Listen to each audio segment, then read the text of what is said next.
Hi ಎಲ್ಲರಿಗೂ ನಮಸ್ಕಾರ. ಇವತ್ತು ನಾವು ಬಹಳ ಸುಲಭವಾಗಿ ಹಾಗೆ ತುಂಬಾ ರುಚಿಕರವಾಗಿ ಮಾಡುವ ಕ್ಯಾಪ್ಸಿಕಮ್ ರೈಸ್ ರೆಸಿಪಿ ನೋಡೋಣ. ಈ ರೈಸ್ಗೆ ನಾನು ಸ್ಪೆಷಲ್ ಆಗಿ ಒಂದು ಮಸಾಲಾ ಪೌಡರ್ ಹಾಕಿದ್ದೇನೆ.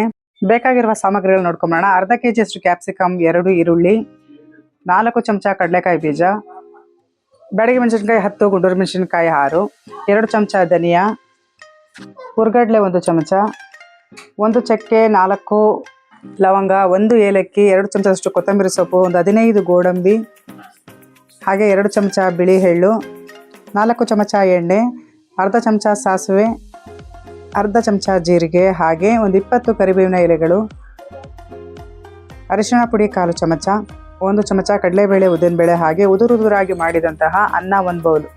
ಮೊದಲು ಒಂದು ಸ್ಪೆಷಲ್ ಮಸಾಲಾ ಪೌಡರ್ ತಯಾರು ಮಾಡ್ಕೊಳ್ಳೋಣ. ಅದಕ್ಕೋಸ್ಕರ ನಾನಿಲ್ಲಿ ಒಂದು 1/4 ಚಮಚದಷ್ಟು ಎಣ್ಣೆ ಹಾಕ್ಕೊಂಡಿದ್ದೀನಿ. ಒಂದು 10 ಬ್ಯಾಡಗಿ ಮೆಣಸಿನಕಾಯಿ, ಒಂದು 6 ಗುಂಟೂರು ಮೆಣಸಿನಕಾಯಿ ಹಾಕ್ಕೊಂಡು ಚೆನ್ನಾಗಿ ಫ್ರೈ ಮಾಡ್ಕೊಳ್ಳೋಣ. ಫ್ರೈ ಮಾಡ್ತಾ ಇರಬೇಕಾದ್ರೆ ಒಂದು 4 ಚಮಚದಷ್ಟು ಕಡಲೆಕಾಯಿ ಬೀಜ ಸೇರಿಸ್ಕೊಂಡಿದ್ದೀನಿ.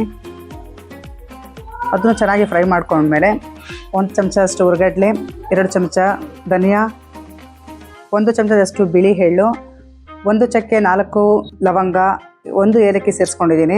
ಎಲ್ಲ ಸೇರಿಸ್ಕೊಂಡು ಸ್ವಲ್ಪ ಚೆನ್ನಾಗಿ ಫ್ರೈ ಮಾಡ್ಕೊಳ್ಳೋಣ. ಎಲ್ಲ ಲೋ ಫ್ಲೇಮ್ನಲ್ಲೇ ಚೆನ್ನಾಗಿ ಫ್ರೈ ಮಾಡ್ಕೋಬೇಕು. ಇದೆಲ್ಲ ಗರಿ ಆಗಬೇಕು, ಅಲ್ಲಿವರೆಗೂ ಫ್ರೈ ಮಾಡ್ಕೊಳ್ಳೋಣ. ನೋಡಿ, ಇದಾಗಿದೆ. ಇದು ಸಂಪೂರ್ಣವಾಗಿ ತಣ್ಣಗಾದ್ಮೇಲೆ ಮಿಕ್ಸಿ ಜಾರ್ಗೆ ಸೇರಿಸ್ಕೊಂಡು ತರಿಯಾಗಿ ಪುಡಿ ಮಾಡ್ಕೊಳ್ಳೋಣ. ಈ ರೆಸಿಪಿ ಬೆಳಗಿನ ಬ್ರೇಕ್ಫಾಸ್ಟ್ಗೆ ಅಥವಾ ಮಕ್ಕಳ ಲಂಚ್ ಬಾಕ್ಸ್ಗೆ ಸೂಪರ್ ಆಯ್ಕೆಯಾಗಿರುತ್ತೆ.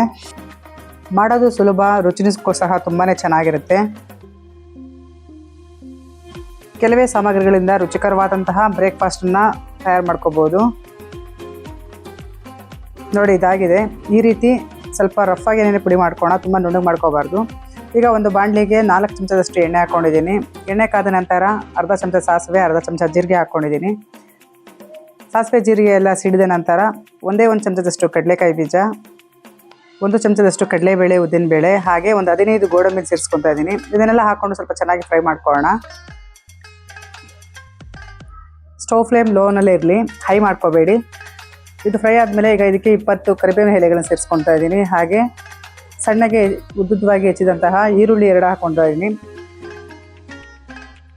1 ನಿಮಿಷ ಚೆನ್ನಾಗಿ ಇದನ್ನು ಫ್ರೈ ಮಾಡ್ಕೊಳ್ಳೋಣ. ಇನ್ನು ಯಾರೆಲ್ಲ ನನ್ನ ಚಾನಲ್ ಸಬ್ಸ್ಕ್ರೈಬ್ ಮಾಡಲು ಪ್ಲೀಸ್ ಸಬ್ಸ್ಕ್ರೈಬ್ ಮಾಡ್ಕೊಳ್ಳಿ. ಹಾಗೆ ಬೆಲ್ ಐಕನ್ ಪ್ರೆಸ್ ಮಾಡೋದನ್ನು ಮರಿಬೇಡಿ. ಈಗ ಅರ್ಧ ಕೆಜಿಯಷ್ಟು ಕ್ಯಾಪ್ಸಿಕಮ್ ತೊಗೊಂಡು ಚೆನ್ನಾಗಿ ವಾಶ್ ಮಾಡಿ ಈ ರೀತಿ ತೆಳುಗೆ ಉದ್ದುದ್ದವಾಗಿ ಕಟ್ ಮಾಡಿ ಇಟ್ಕೊಂಡಿದ್ದೀನಿ. ಇದನ್ನು ಸೇರಿಸ್ಕೊಂಡು ಈಗ ಚೆನ್ನಾಗಿ ಫ್ರೈ ಮಾಡ್ಕೊಳ್ಳೋಣ. ಕ್ಯಾಪ್ಸಿಕಮ್ ತುಂಬ ಜಾಸ್ತಿ ಸಾಫ್ಟಾಗಿ ಬೇಯಿಸುವಂತಹ ಅವಶ್ಯಕತೆ ಇಲ್ಲ.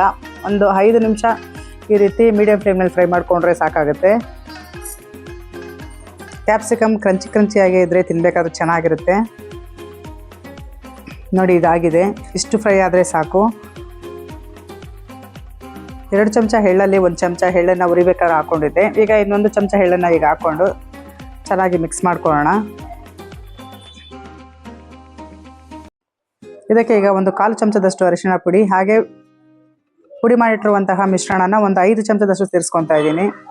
ಒಂದು ಸಾರಿ ಇದನ್ನು ಮಾಡಿಟ್ಕೊಂಡ್ರೆ ಒಂದು 2 ಸರಿ ಅಥವಾ 3 ಸರಿಗೆ ಆಗುತ್ತೆ. ಮಸಾಲ ಹಾಕಿದ್ಮೇಲೆ ಒಂದು 2 ನಿಮಿಷ ಲೋ ಫ್ಲೇಮ್ನಲ್ಲಿ ಚೆನ್ನಾಗಿ ಫ್ರೈ ಮಾಡ್ಕೋಬೇಕು.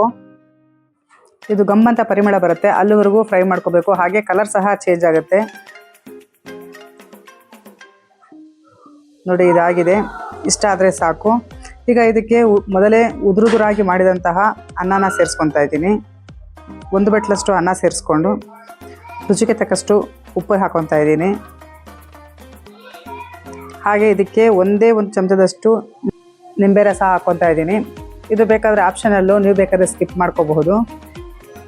ಇದೆಲ್ಲ ಒಂದು ಸ್ವಲ್ಪ ಚೆನ್ನಾಗಿ ಮಿಕ್ಸ್ ಮಾಡ್ಕೊಳ್ಳೋಣ. ಅನ್ನ ಮತ್ತು ಮಸಾಲ ಇದೆಲ್ಲ ಚೆನ್ನಾಗಿ ಮಿಕ್ಸ್ ಆಗಬೇಕು. ಆ ರೀತಿ ಚೆನ್ನಾಗಿ ಮಿಕ್ಸ್ ಮಾಡ್ಕೋಬೇಕು. ಈ ರೆಸಿಪಿ ನೀವು ಒಂದ್ಸರಿ ಮನೇಲಿ ಟ್ರೈ ಮಾಡಿ. ಮನೇಲಿ ಖಂಡಿತವಾಗಿ ಎಲ್ರಿಗೂ ಸಹ ಇಷ್ಟ ಆಗುತ್ತೆ. ಈ ಕಡೆಯದಾಗಿ ಒಂದು 2 ಚಮಚದಷ್ಟು ಕೊತ್ತಂಬರಿ ಸೊಪ್ಪನ್ನು ಹಾಕ್ಕೊತಾ ಇದ್ದೀನಿ.